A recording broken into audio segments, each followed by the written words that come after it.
In the last 6 months of 2005, the United Kingdom took over the rotating presidency of the European Union, and Prime Minister Blair wanted to make a big success of it. One of their concerns is that there was a young British MEP who was prone to behaving very badly in the chamber and being particularly rude to visiting heads of state. And so John Prescott was sent to see me.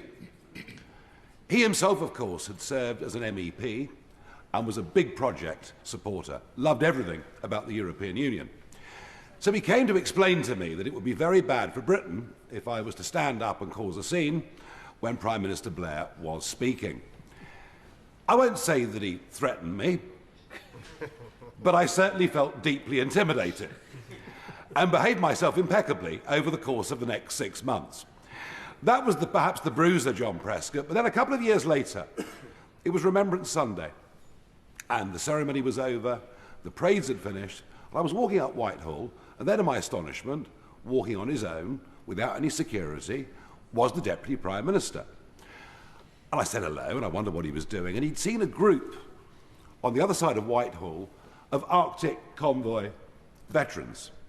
And of course, John, a seafarer himself, went over, spoke to the men who'd endured such appalling hardship in the last couple of years of the war, and said to them, I'm going to fight and make sure that you guys get a campaign medal after all these years, recognising what you've done. Well, they did get the medal, and I got the message, and I understood why he'd been so phenomenally successful from humble roots. He just connected, he got on with people, he was very, very human. So we mourn his passing, but perhaps also we mourn the passing of big working-class characters in politics. We need far more of them.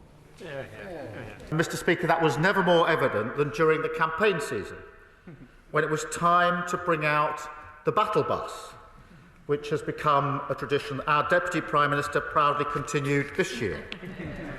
Because the Prescott Express was a morale boost to any campaign. It may have been arriving in a Tesco car park, but John was always met with a reception like Beatlemania. And no wonder, Mr. Speaker, the public were at the heart of John's politics. And it's clear the public had a particular place in their heart for him too. And that was key to his popularity.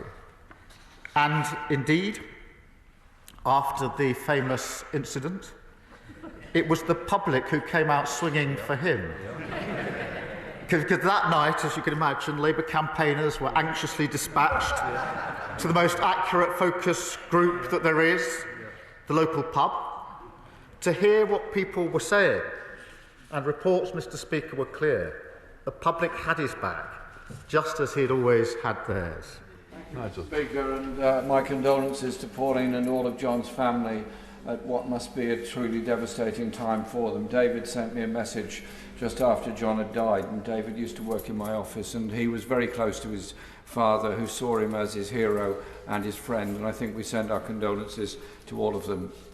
I obviously knew John in the House for many years, and when he was first elected, along with Dennis Skinner, they shared a flat in Clapham. I don't know what went on in that flat in Clapham, but they were, whilst they were good friends, they were also very different characters. And I later learnt that after the last vote ever took place in the House, Dennis and John would both leave to go back to the flat, but never travel together, because Dennis always made sure he got there first, so he could get hold of the one television in the flat and turn on and watch the darts or the snooker, whatever else. John would turn up and want to watch Newsnight. Dennis refused to change the channel. Said, no way, you watch the darts with me. And you could sort of imagine the repartee and the arguments that were going on between them, which would have been incredibly funny. In the 2017 election, John offered to help in any way he could, and he was fantastic, and we had several events we did together. One day we started in Hull in the morning with a launch of our Arts Manifesto, and then went on a tour all around Yorkshire and Humberside in the famous bus.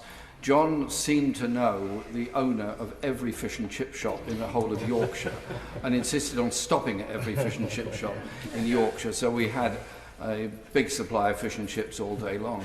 And then we got to Scarborough, where we were doing a rally there in the pavilion by the seafront, And John and I got up to speak on the stage, and a lot of the people there, I don't think they really realised it was a political rally going on. They thought they were just there enjoying the sunshine. Then these two guys get up on the stage and start talking. Then they loved John because he brought out Freddie the Fox, and we had a long discussion about the evils of fox hunting, the evils of Tory fox hunting, the Tories who were always going to bring back fox hunting, the Tories who would kill the fox. Then he pulled Freddie out of his coat and said, "Look at poor Freddie here. They're going to tear him apart. That's what the Tories do to you." And he was loved for all of that. I want to say thank you to John for what he did, but also just remember one of the crucial points in his political career was the issues of climate change and Kyoto. It wasn't easy, it wasn't popular, it wasn't normal. A lot of people refused to even consider the issues of what we are doing to the natural world and the environment and how there are limits to what you can do, and hence the protocol that he negotiated and signed up. And I think he was one of the very important people to start to change the global debate about climate change and respect for the natural world and the environment. And I think we should all say thank you to John Prescott for that. Yeah. Thank you, Mr. Speaker. The first time I met John Prescott in his role as Deputy Prime Minister was in 1997, when he opened up Admiralty Arch to 60 young homeless people for part of the winter shelter programme at the time, and it was a bitterly cold winter. And at the time, a Conservative backbencher, Crispin Blunt, said that this project would be treating an historic building as if it were a flagship for undesirables. Well, given that John was frequently described as undesirable by many of his opponents in his life, he took that as a badge of honour. And he was really, really proud of that homelessness project. I'll never forget the way he shared breakfast with those rough sleepers and took a real interest in every one of their lives. It was a testimony to his compassion, his practical politics, and also to his unwavering commitment to housing policy. Many, many millions of council tenants had home improvements with new windows, new doors and home insulation, and none of them will ever forget that. They're all the basics that many of us take for granted, but which far too many people lacked at the time. In a superb biography by my former late colleague on The Independent, Colin Brown, naturally titled Fighting Talk, there was a lovely quote and a telling quote from John, and it was this: "There are those priests on the left who want to keep their consciences, and there are those who will get their hands dirty. I belong to the Dirty Hands Brigade." So John was regularly patronised, he was frequently underestimated, but he had the last laugh with delivery for real working people. For that, we'll all be grateful. Yeah.